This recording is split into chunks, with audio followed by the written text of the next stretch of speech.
This is Jimmy Van Heusen Tune of the Week 3. Here's that rainy day. It's funny enough, it's been raining all week, but today it's not raining. So if you watch my videos, my Tune of the Week videos, you know that we play the tune together and then we trade solos. So this is a ballad, so we'll maybe just play one chorus each. But this time, with this tune, I want to dig a little bit deeper. We're going to look at different versions. There's so many different versions of this tune. So there are some versions I want to take a look at and see what we can learn from that. It's Wes Montgomery, Jonathan Kreisberg, Bill Evans, and Jerry Bergonzi. So that's quite a few different versions. Then they're very different. So this is gonna be a little bit longer video than normally Tune of the Week. So, but let's just play the tune. Let's play the melody together. Take a solo each, and then play the melody. Try to play it by ear if you don't know the tune already. And yeah, let's go.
Did you notice that they have improved the drums a lot? If you get the latest update for iReal Pro, you get much better drums. I don't know how they do that. The technology is beyond me, but it sounds like real drums now all of a sudden. So those are the changes that I have seen and that I've played, and I think are the most common changes for this tune. I don't know what the original changes are. And as always, I'm not. My objective is not to learn the original set of changes. I'm trying to give you a set of changes that are most likely to be played if you go to a gig or a jam session. And these are the changes that I've seen. So they're good. But having said that, when I'm researching these tunes and trying to find the best set of changes, again, not the original necessarily, but the best set of changes for us jazz musicians, I go to iReal Pro, and it's surprisingly accurate. They must have done a hell of a job. Maybe it is that people are improving the app, like Linux, I don't know. But in this case, the chords here are minor. So they look quite different. And I've never played, or don't think I even heard that. So, but I trust iReal Pro, the creator. It's actually a Swedish guy. It's the bass player with Lionel Luiki is the creator of iReal Pro. Did you know that? And he's got a very Italian sounding name, but he's actually Swedish. I have met him. He doesn't remember that. So, but if you play it in minor, it sounds like this. So, same melody.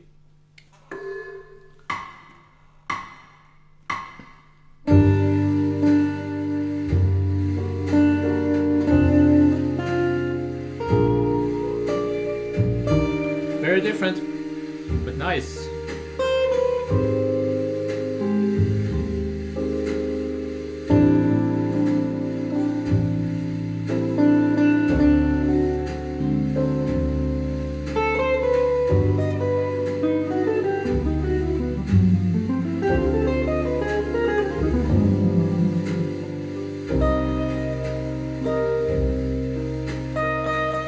Everything else is the same.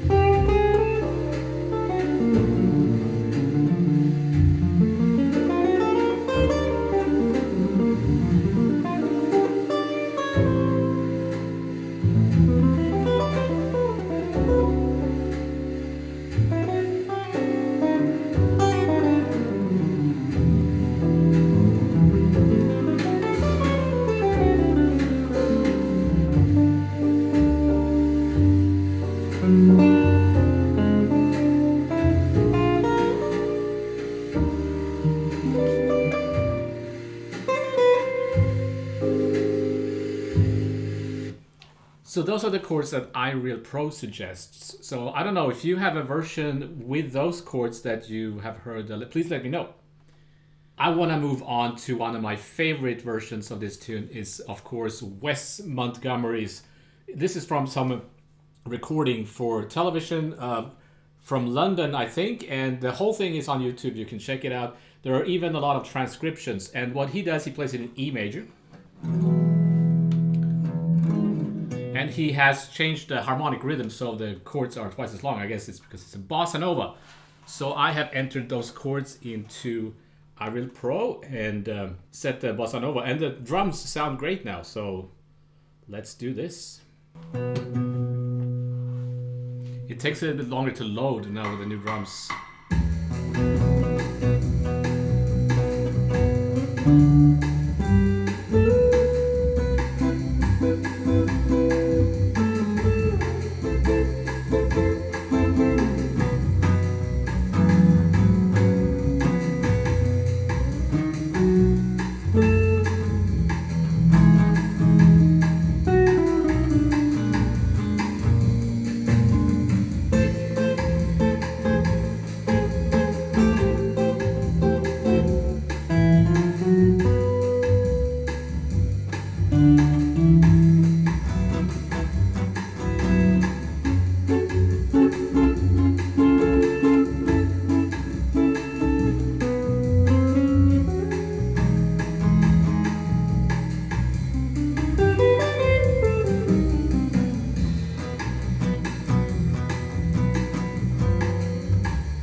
there's a little interlude.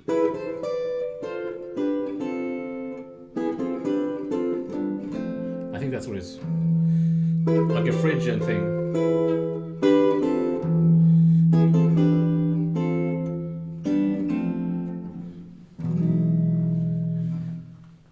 So this specific version and solo, I highly recommend if you are somebody who is trying to figure out how to play jazz guitar, you're not quite sure how to go about doing that and what to listen for. This is the pinnacle of jazz guitar. It's the quintessential jazz guitar playing. Everything about that video and the way he plays, the way they play, his guitar, his tone, the octaves that he kind of defines jazz guitar. It's the best example of jazz guitar, and it's actually easy to kind of transcribe compared to some other jazz guitarists. It's fairly easy to figure out what he's doing, even though it's obviously very difficult to play as great as he did, but he's not playing, it's kind of clear. Some jazz guitarists, they do a lot of ghost notes or specific techniques that they have, which makes it kind of difficult to figure out what they're doing and to transcribe their solos. With him, it's pretty straightforward, even though, again, to sound as good as he is a lifetime. It's not even, you need several lifetimes.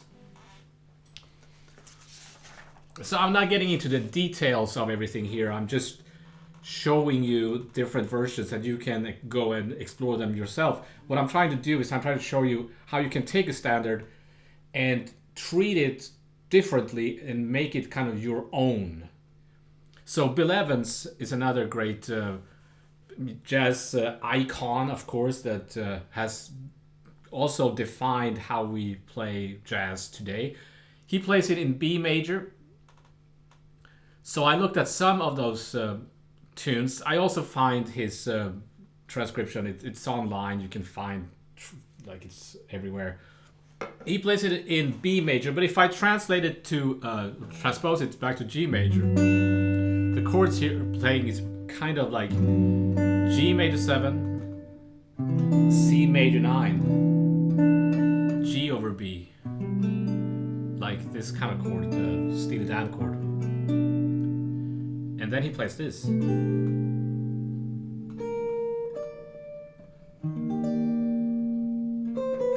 So he's changed the melody. Instead of like,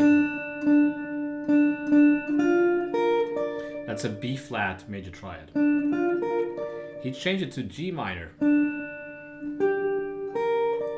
That enables him to play G major, C major 9, G add 9 over B, and G add 9 over B, different inversion. Also the kind of Steely Dan chord. And then the B flat 13. Then he plays like an altered B flat 13.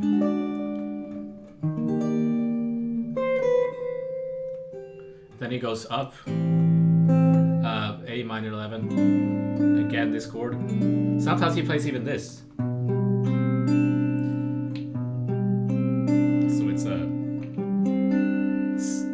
C sus2 over B. Love that chord. Alan Holdsworth plays this chord. And then C major, B, D, sorry.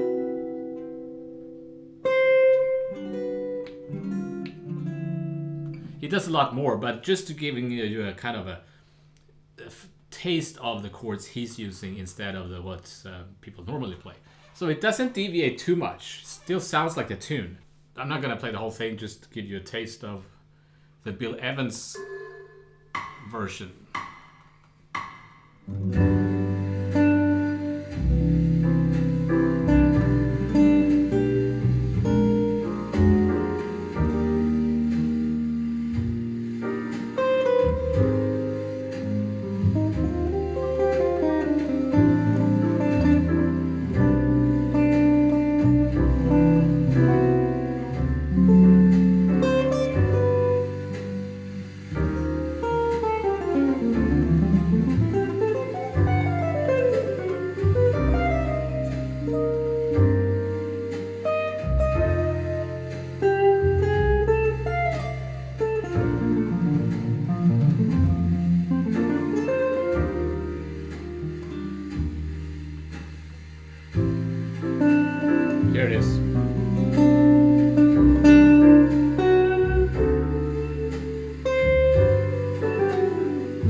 So that if you played that version on a wedding, nobody would raise an eyebrow. Like, it still sounds like a tune. It's pretty. It doesn't sound like weird yet. And then I found a version online with Jonathan Kreisberg playing this tune, but it's not his arrangement. It's this arrangement by, is his name William Leavitt, who was the chair of the guitar department at Berkeley, I think, for many years. And this is from one of his books on chord melody. And apparently Jonathan Kreisberg used to play this arrangement a lot when he was young. And so I found this. It's from a book called Chord Melody. I think maybe it's a Berkeley kind of, it's not a published book necessarily. It's some, because I couldn't find the book. I only found PDFs floating around on the internet. So please don't contact me and say, could you send me the PDFs or I'm not in the business of sharing stuff that I don't own. So if you know where you can purchase that book, of course, he's the same author that did all those famous books, the Berkeley Method guitar books that you've probably seen and most of us have seen. And but this is from like the guitar chord melody arrangement book of his, and it's quite interesting. So I'll try to play this.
So that was far from perfect, but the point is not to show off how I can play that arrangement. It was to show you what you can do. There's some really sophisticated there. I messed it up a little bit.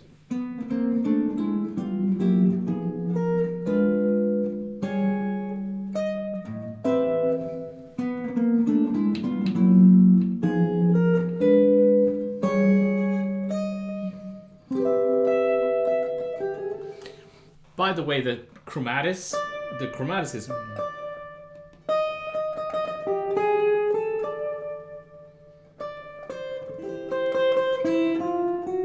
a trademark of Van Heusen, and we should see a lot more of that while we're learning these tunes.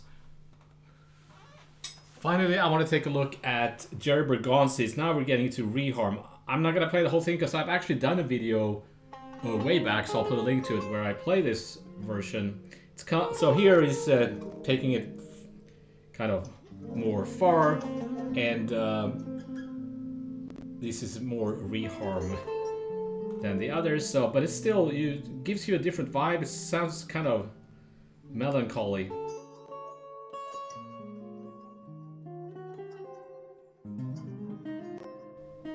So this is Jerry Bergonzi's Reharm. It's on its web page. You can find it on the web page.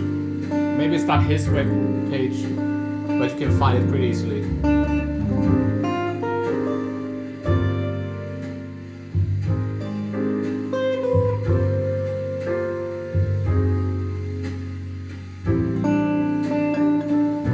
Similar to Bill Evans.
As I said, you can check out my version of that.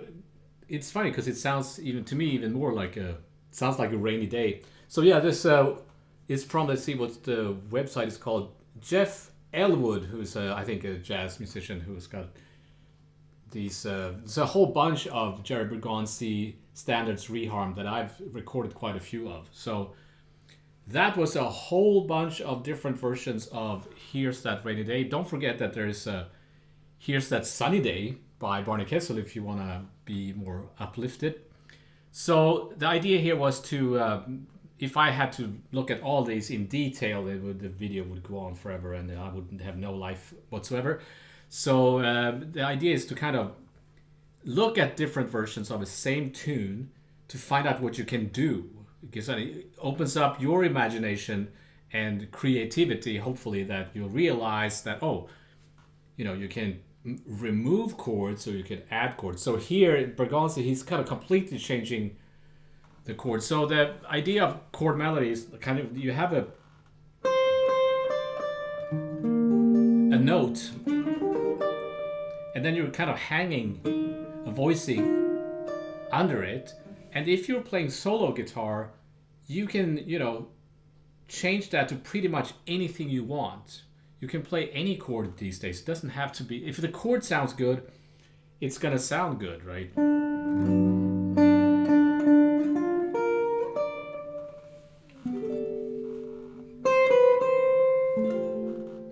Just random chords.